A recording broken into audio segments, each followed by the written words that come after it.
Last weekend, an anti-immigrant protest was chased out of Christie Pits Park in Toronto.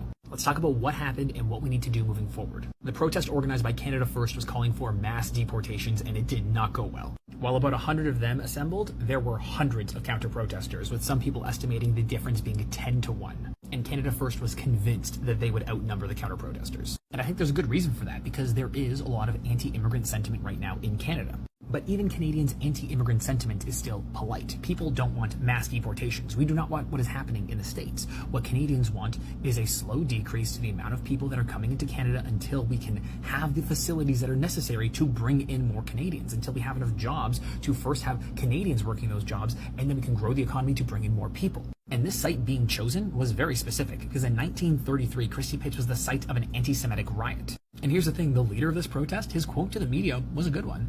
"I'm not saying no to immigrants. I say we need to slow it down. This movement is about putting Canadians first, putting our people first for a change." You were doing really well there until for a change, considering that you definitely are either the child of an immigrant or the great-grandchild of an immigrant, or otherwise someone in your family at some point came to this country from somewhere else. I think there are very difficult conversations that need to be had about immigration numbers, about temporary foreign workers, about international students, because while there is widespread belief amongst Canadians that immigration numbers are too high and they are currently unsustainable, that does not mean that most Canadians are anti-immigrant. That does not mean that Canadians want immigrants to be deported. The problem is that if we on the left and in the center do not have these conversations, the right will run with these narratives. And sooner or later, when people get desperate, they will cling on to whatever narrative helps them feel safe and secure. There were young Canadians at this protest who are struggling to find work, and they are now blaming immigrants. There are elderly Canadians who see the same thing happening to their grandkids.